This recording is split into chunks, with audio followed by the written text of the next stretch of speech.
Muchas gracias a todos. Y la verdad que uno está bastante acostumbrado a compartir estos paneles, estas mesas, y tiene el pudor de decir determinadas cosas que parecen de ocasión y cuando no lo son, Y la verdad que esta mesa fue una mesa fantástica, absolutamente fantástica, hasta acá, por lo menos, digo, la verdad es una mesa fantástica. A mí no me alcanzaban las manos para tomar nota, digamos. Bueno, dicho esto, que forma parte del agradecimiento, porque el agradecimiento a la Universidad de Lanús, que nos ha puesto a disposición este lugar, mi enorme agradecimiento al PM que organiza este congreso. Pero antes del aplauso yo quería decir, primero celebro que se haya aplaudido, pero el agradecimiento al PM es desde el gallego hasta el militante más anónimo del PM, porque todos laburaron para que esto fuera así. Es una organización colectiva de la que nos tenemos que sentir orgullosos quienes militamos en el campo de la política. Y eso que no sabía que había tantos acá.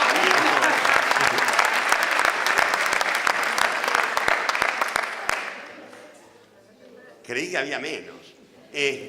Ahora, y el último agradecimiento es a ustedes, porque me sumo a las palabras, creo que, además me pasa otra cosa, siento que todo lo que yo diga está implícito en todo lo que dijeron los compañeros, y yo podría hacer un cierre y irnos, pero me dijeron que tengo que quedarme hasta el final. Pero, porque acá, por ejemplo, me quedo enganchado con lo del compañero Santoro. El tercer agradecimiento es a todos ustedes, a esta militancia, porque tenemos la idea, ahora me voy a la otra punta, de que la militancia es peronismo militante, que es esfuerzo colectivo, trabajo, pero militancia es estar acá.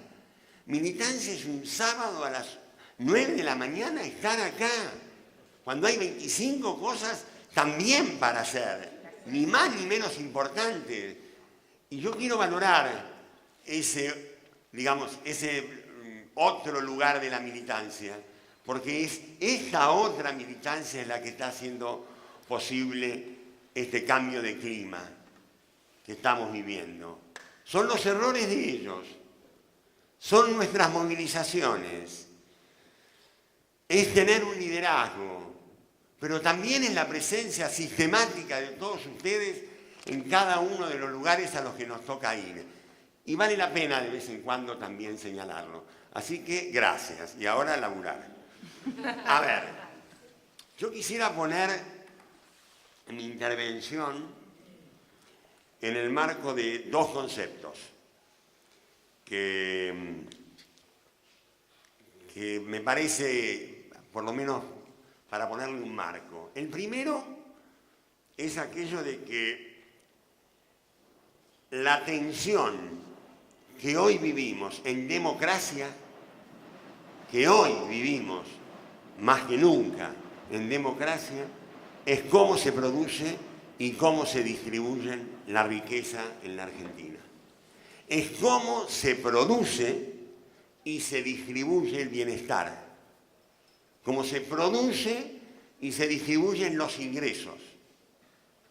Esta es la discusión, esta es la grieta, esta es la diferencia, estos son los dos modelos, cómo se produce y cómo se distribuye, el ingreso, la riqueza, el bienestar. Primero.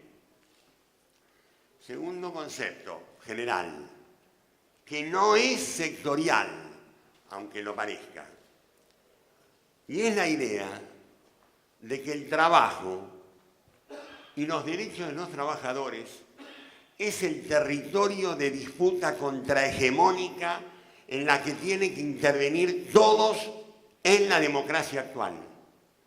Es uno de los principales, si no el principal, terreno de disputa, terreno de confrontación.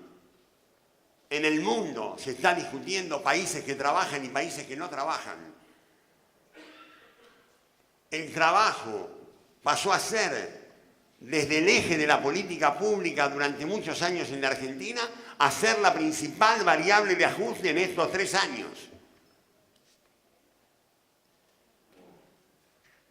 Pero para esto como concepto general, para entrar en el tema, yo le voy a pedir una licencia, que los discursos que me han precedido me la han habilitado mucho más, sobre la idea de asociar, de vincular el concepto de autonomía con el concepto de soberanía. ¿Sí? La idea de soberanía, y me parece que involucra el concepto de autonomía, tiene que ver con el poder hacer. ¿Sí? Digamos, soberanía es poder hacer, poder tomar decisiones, poder manejar la política económica, poder decidir en materia de política social. Eso es autonomía y su símil soberanía.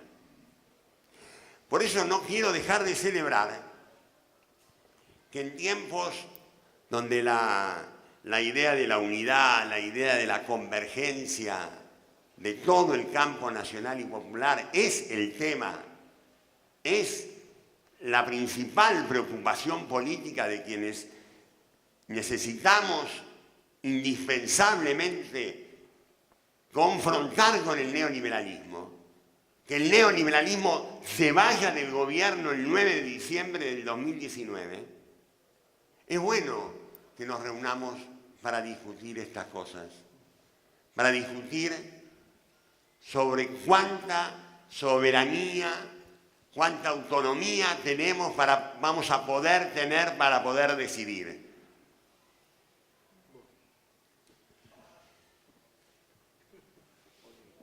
La idea, a ver, por eso yo quisiera empezar partiendo de algunas lecturas de Álvaro García Linera, señalando algunas características del periodo reciente en América Latina, pero no por ponerme a pensar en la historia, que de paso nunca viene mal, ¿no? Recordemos siempre, en este punto, siempre las palabras de Rodolfo Walsh, ¿no? Los sectores dominantes siempre quieren que no haya memoria del pueblo, porque de esa forma el pueblo siempre está empezando el camino de su liberación, siempre tiene que volver a empezar. Y nosotros no tenemos que dejar ni permitir que en el 2019 tengamos que volver a empezar. Nosotros tenemos que partir de algo que ya se construyó para mirar para el futuro, para mirar para adelante, para enfrentar los nuevos desafíos. Pero eso no tiene que impedir que nosotros tengamos memoria. ¿Y por qué quiero hacer memoria de lo que pasó en América Latina en estos últimos años anteriores? Porque creo, sin lugar a duda, que es el periodo más importante de construcción de soberanía política en América Latina desde la época del proceso emancipatorio de comienzo del siglo XIX. No fue cualquier periodo, no fue un rapto de romanticismo, no fueron 6 o 7 locos, no. Fue una etapa donde la soberanía política volvió a ser un motor de la historia que fundamentó y explicó muchas de las decisiones que se tomaron. Porque, aunque después lo vuelva a retomar por las dudas si me olvido, el día que no recuerdo cuál fue, que nosotros, que el presidente Néstor Kirchner y todo el pueblo argentino le dijo chau al Fondo Monetario Internacional, debería ser un día de los grandes fastos de recuperación de las tres banderas del peronismo, de la independencia económica, la soberanía política y la justicia social, que hay hoy ya son banderas de todo un pueblo, porque junto con las políticas de memoria, verdad y justicia y la patria grande latinoamericana, son banderas populares y no exclusivamente de una fuerza política a esta altura del siglo XXI. ¿Y qué pasó en esos 5 características de lo que pasó en ese tiempo? La primera, las fuerzas populares se hicieron cargo del Estado en muchos países de América Latina. En los países que hubo procesos de transformación. Un primer rasgo es que accedieron al manejo del gobierno, a la ocupación de puestos en el Estado, las fuerzas populares. Segundo rasgo común, se fortalecieron sectores de la sociedad civil que existían en cada uno de los países, pero que estaban profundamente debilitados o no habían podido empezar un proceso de consolidación. No fueron en todos los países los mismos. En algunos países fueron los pueblos originarios, en otros fueron los estudiantes, en otros fueron los movimientos sociales y en otros fueron, Argentina, como no podía ser de otra manera, los sindicatos, que son, digamos, la expresión de la unidad popular, que no la agotan hoy, pero son, por tradición y por historia, protagonistas fundamentales de la historia argentina. Tercero, en todos los países que vivieron estos procesos post-neoliberales, hubo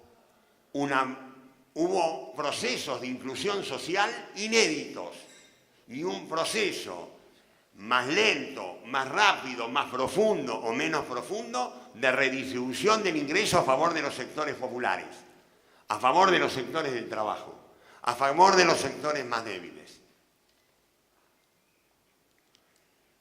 Cuarto, vivimos en conjunto un proceso donde predominaron las políticas heterodoxas en materia económica.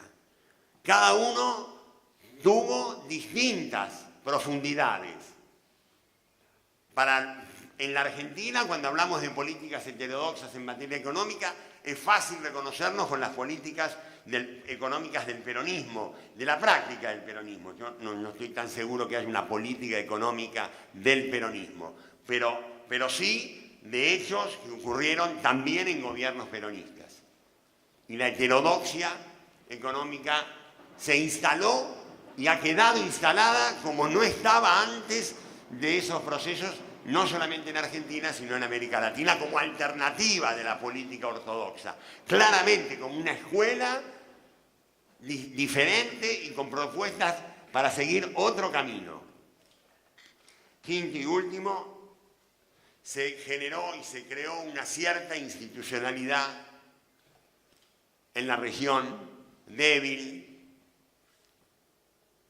Como decía Leandro, por ahí hay que repensarla, pero ahí estuvieron la CELAC, UNASUR y fundamentalmente algo invisible. Los pueblos de Latinoamérica volvieron a mirarse a la cara, volvieron a reconocerse parte de América Latina como nunca había ocurrido, insisto, desde comienzos del siglo XIX. Yo nunca me imaginé que iba a ver a un pueblo llorando la muerte de un presidente de otro país. Yo nunca me imaginé que iba a ver a los argentinos pendientes de la televisión porque sabían que la revuelta policial contra Rafael Correa iniciaba un camino que seguramente iba a tener repercusión también en otros países de América Latina. Y nunca me imaginé que nosotros íbamos a estar todos también atentos al resultado de una elección como fue la elección de Brasil que eligió a Dilma Rousseff en la última oportunidad. Porque sabíamos que lo que pudiera pasar en Brasil iba a tener que ver con el destino del resto de América Latina. Y eso pasó en este periodo. todo este conjunto de hechos. Pero además, este conjunto de hechos es lo que explica esta contrarrevolución de la derecha en América Latina. La necesidad de que no se consolidaran esos procesos que habían puesto en cuestión el orden neoliberal, que habían sobre todo empezado a poner en cuestión la relación de fuerzas que históricamente había estado presente en América Latina, debía ser abortada rápidamente. Y por eso, por esa capacidad de organizarse que señalaron varios de los que me precedieron en el uso de la palabra, por parte de los sectores dominantes, juntar medios, poder judicial, poder económico, fuerzas de seguridad, todo ese bloque es que lograron construir el discurso, construir y empezar una disputa de hegemonía que ha revertido el proceso de América Latina a la realidad que hoy vivimos. ¿Y qué es lo que vivimos hoy? ¿Qué es lo que estamos viviendo hoy? ¿Qué es lo que pasa? ¿Qué es lo que está pasando en Argentina? Yo creo que básicamente el proceso, para entenderlo, discúlpenme el sesgo, pero no puedo evitar, por ciertas características particulares que tiene la Argentina, es que las fuerzas de la derecha han venido a modificar definitivamente en la Argentina la relación entre capital y trabajo. Principal objetivo de este gobierno es bajar los salarios y aumentar la desocupación, y no porque sean malos, y no solamente para atraer inversiones, que es la aplicación pública, sino básicamente, como lo dijo muy bien Macri, para terminar con 70 años de disputa hegemónica en la Argentina entre quienes tienen una idea de sociedad y quienes tienen otra idea de sociedad. No somos iguales. Si quieren, quedémonos una disputa de élites contra otros sectores populares, admitiendo que esas élites han logrado convocar ahora sectores populares. Han logrado construir mayoría, con lo cual esa discusión está terminada. Hay que construir nuevas mayorías y tratar de convocar a la mayor cantidad de sectores populares al campo nacional y popular, que no es solamente construcción de unidad entre acuerdos de dirigentes. También sirven. Pero de lo que se trata hoy es de aumentar representaciones, de ser más representativos que... Y para eso no alcanza... No. Junto los papeles. No haga caso, no haga caso. No, bueno, creí que tenía más tiempo. Che, pero ustedes hablaron mucho.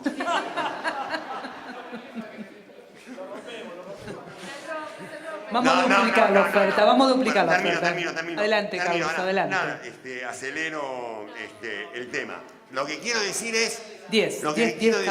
Tranquilo. que estamos asistiendo a un cambio trascendente en la Argentina, al punto tal, déjenme decirlo de esta manera, lo que se discute en el 2019 es si la Argentina va a seguir siendo reconocible, va a seguir siendo esa Argentina que se construyó a partir de dos valores fundamentales que le dieron identidad, cohesión social, espíritu igualitario, o definitivamente eso queda atrás.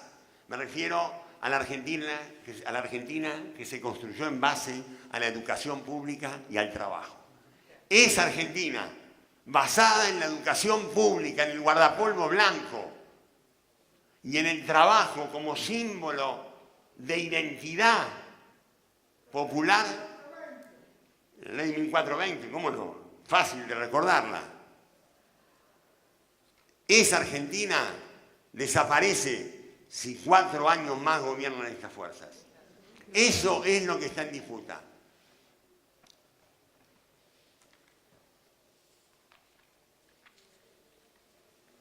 Trato de cortarme. No hay problema.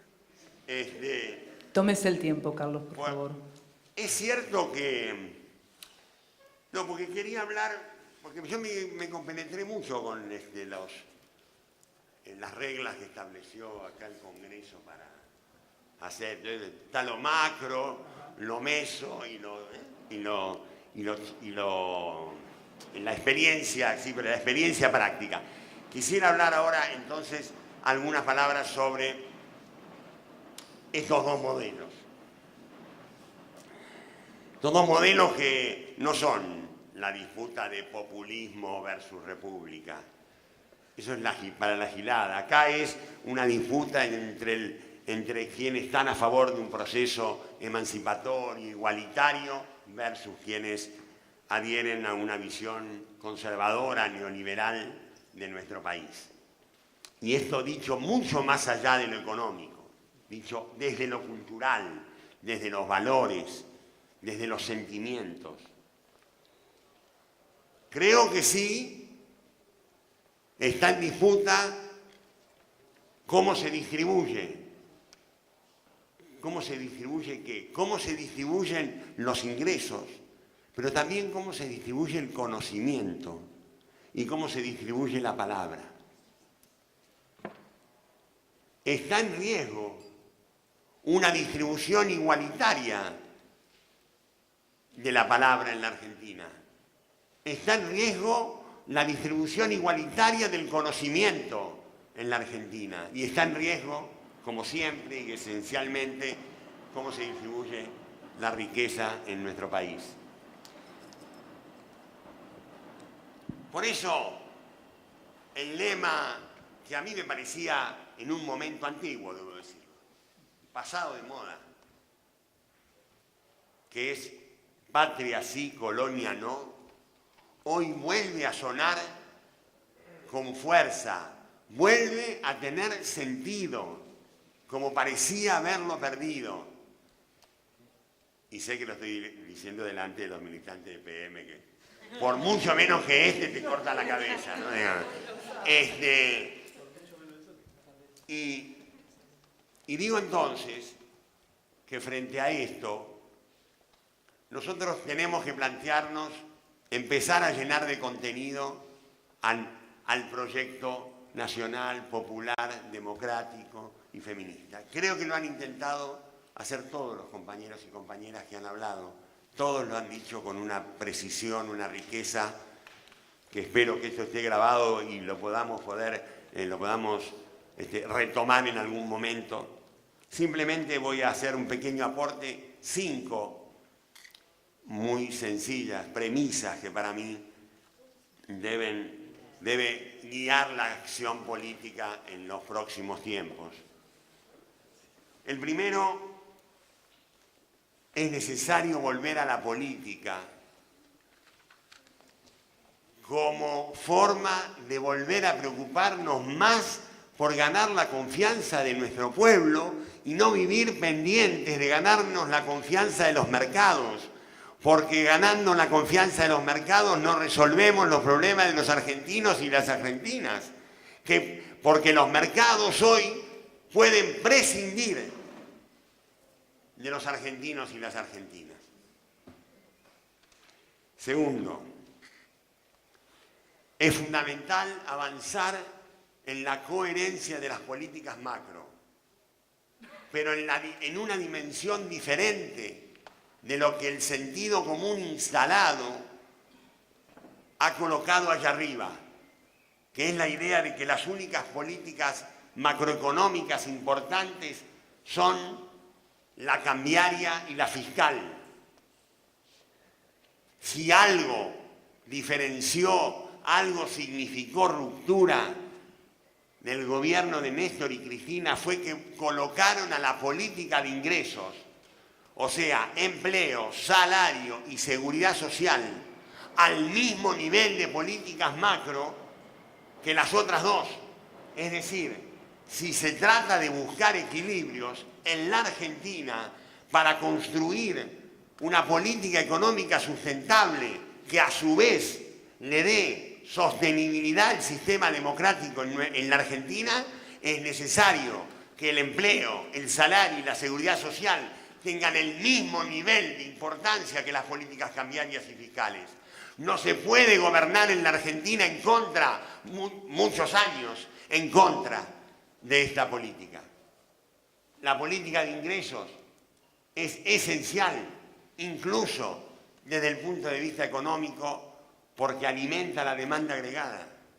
Forma parte de la consolidación de un proyecto de inclusión social, pero también de sostenibilidad económica. Porque es sobre un mercado interno fuerte, alimentado por un consumo que está alimentado por el empleo, el ingreso y la seguridad social, perdónenme que lo repita, como vamos a tener una base económica exportadora para todo lo que quieran, para construir, para incorporar nueva tecnología en su medida y armoniosamente, para cuidar los puestos de trabajo, pero lo vamos a hacer a partir de esos valores. En la Argentina, perdónenme, pero no hay otro camino. Ahora yo voy a decir que no hay otro camino, a ellos. Tercero, a ver, basta, así como tenemos que decir basta de la teoría del derrame, basta de esta idea de decir que la riqueza es la que genera trabajo, que por eso todo el mundo le tiene que estar agradecido a los empleadores, a los empresarios porque generan trabajo. No, es un cuento del neoliberalismo, es un cuento de los años que viene de los años 80. Mentira, es el trabajo el que genera la riqueza. De una vez por todas, entendámoslo. Cuarto, es necesario consolidar un piso de protección social. La Argentina pegó un gran salto cuanti y cualitativo en estos años. 13 millones de argentinos tienen hoy todavía derechos y transferencia de ingresos que no tenían el 24 de mayo del 2003. Derechos. Ese proceso de inclusión es fundamental que lo entendamos. No es propio de los países ricos. Es al revés. Los países son ricos porque tienen seguridad social extendida, porque tienen protección social, porque cuidan a su gente. Por eso son países ricos. O por lo menos eran hasta hace poco países ricos. Y por último, el Estado, se ha dicho también, para nosotros el Estado es fundamental, el Estado no es el problema, el Estado es parte de la solución. Y cuando digo el Estado, me estoy refiriendo a un Estado que sea organizador de la producción. No digo que se ponga a producir, esa es otra discusión. Quiero decir, un Estado que organice el aparato productivo, un Estado que organice el mercado de trabajo, un Estado que organice la demanda interna. Los países que crecieron, que se consolidaron, que fueron autónomos, que se industrializaron, le dieron al Estado un rol de protagonismo que la Argentina ha perdido y pretenden que lo pierda definitivamente. Creo que con estas 5 premisas vamos a poder, también sumado a lo que han dicho los compañeros, empezar a trabajar por un país más justo, más libre y más soberano. Yo creo, y con esto termino, hay una frase de Perón, unas frases de Perón que no las leí hace mucho, bastante una lectura reciente, donde él habla, si vamos a hacer las políticas que el poder permite, o vamos a construir el poder que nos permita hacer las políticas que el pueblo quiere. Bueno, de eso estamos discutiendo. Y no tenemos derecho, aquellos que hemos vivido estos últimos 12 años, a aceptar mansamente que acá exista un solo y un único camino, que es con lo que vienen repiqueteando para bajarnos el ánimo, para deprimirnos, para que no combatamos, para que no nos organicemos. Hay otro camino. Si hay algo que demostró Néstor Kirchner, era que había otro camino, que hay un camino donde se puede vivir mejor, que hay un camino donde puede haber más igualdad, que hay un camino donde se distribuya mejor el ingreso. A él también le dijeron que no se podía. Se lo pusieron en la tapa del diario y le dijeron, si no haces esto, vos vas a durar un año. Néstor Kirchner miró para otro lado y dijo, nosotros vamos por otro camino, por el camino del que hablábamos recién. Con ese ejemplo tenemos que fortalecernos. Con ese ejemplo tenemos que sostener esta militancia. Y con este ejemplo tenemos que encarar el año 2019 porque la recuperación del poder popular es mañana. Diciembre del 2019 es mañana. Y el 9 de diciembre tiene que ser el último día que gobierne la derecha y el neoliberalismo en la Argentina.